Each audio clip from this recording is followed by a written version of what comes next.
Jihadi Jack, the Bleeding Hearts Unite. Let's go.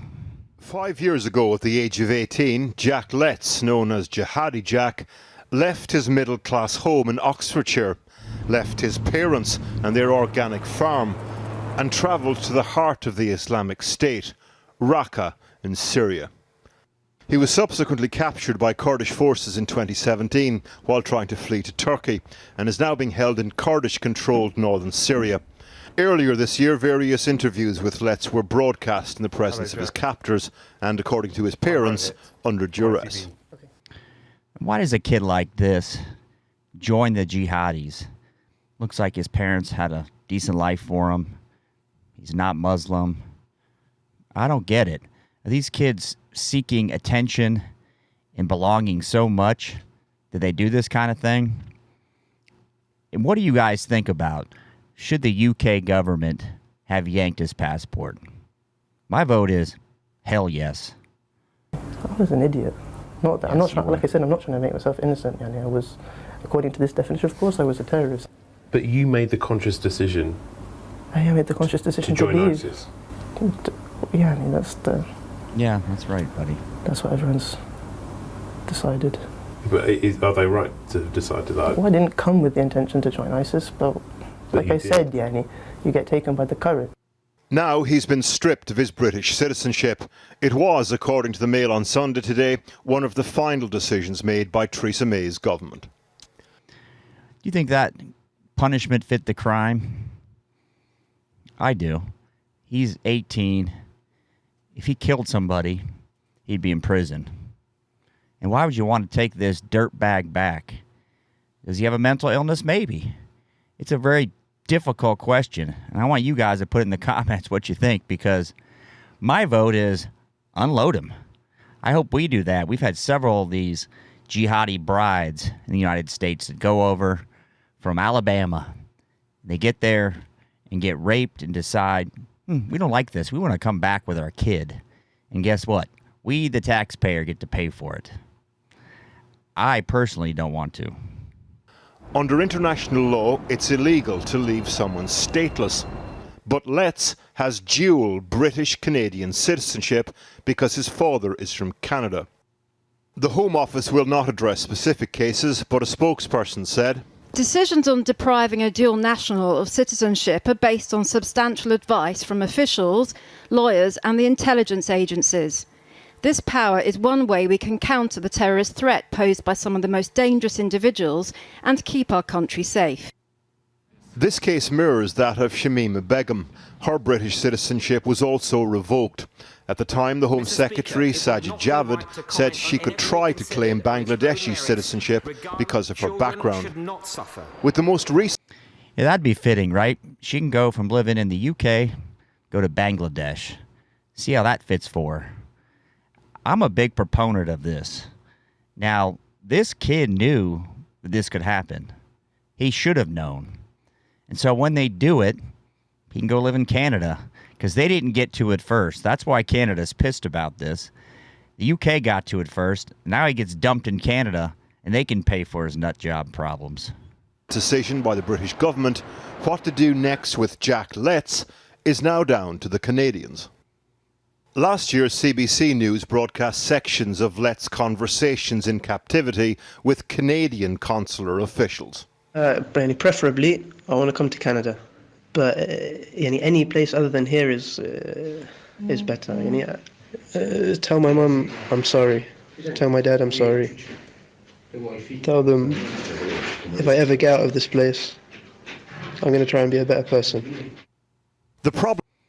So I don't know what the problem is with Jihadi Jack. Wait till we get to the parents. He wants to go to Canada. He hasn't had his citizenship revoked. What's the problem, Jihadi Jack? Go back there. Now becomes one for the Canadian government. Ahead of an election there later this year, the opposition is looking for a stick to beat Prime Minister Trudeau's Liberal administration with. In the last hour, the Canadian government expressed disappointment at the British government's unilateral decision to, quote, offload their responsibility onto them. Warwick O'Brien. Well, the parents of Jack Letts, John and Sally, spoke exclusively to this programme about the government's decision to revoke their son's citizenship. I asked them, first of all, for their reaction to that move. Now, this should be good. Watch the excuse factory start rolling out. Why everybody should feel sorry for poor little Jackie boy.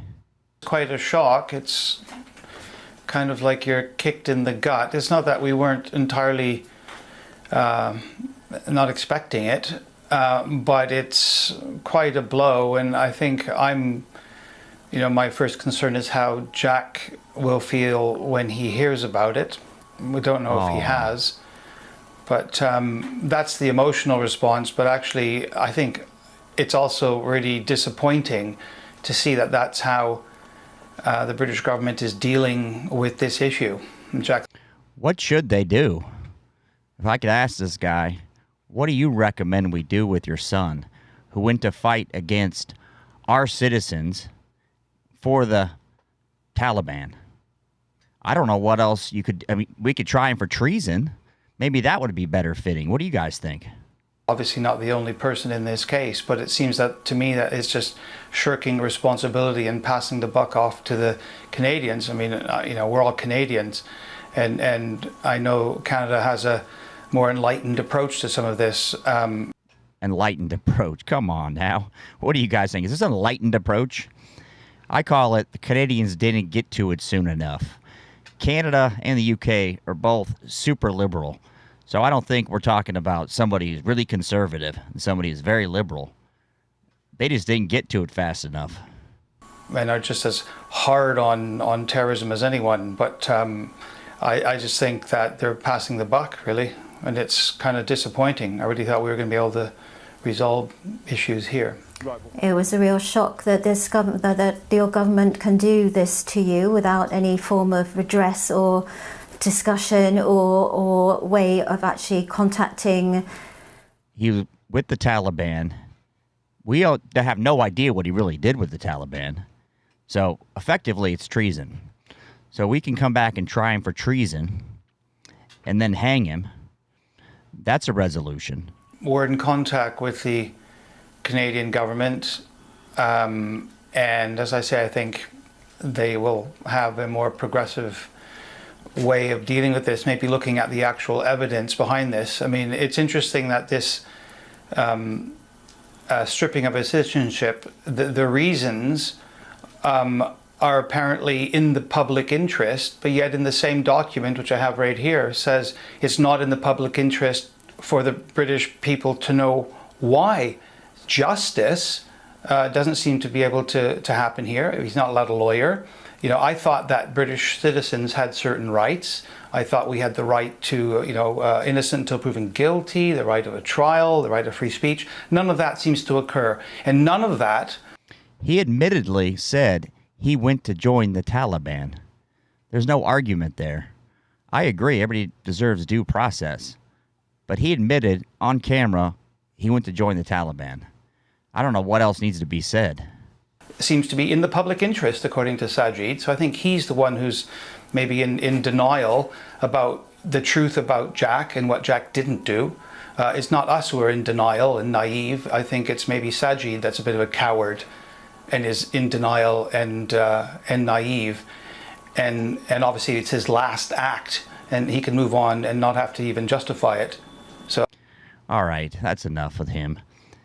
He's a coward, the politician, who determined that little Jackie boy was a terrorist after he admitted being a terrorist. Very confused here. Displaced insults by the parents. I get it. They're upset. But your son left his country, goes to join the Taliban, fights with the Taliban, gets caught, and now we should feel sorry for the little sucker. No. I would love to have a debate with Sajid Javid about this and see what are the reasons that they've done this. We can't even find out. It's all secret. That's what we're all living under.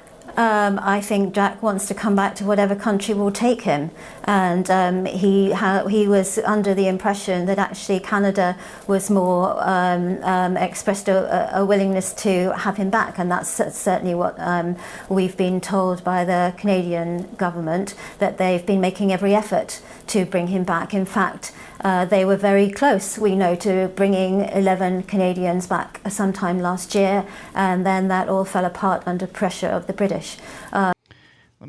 Let's lay out the facts for a second. So the Canadians and the UK and the Americans are fighting against the Taliban.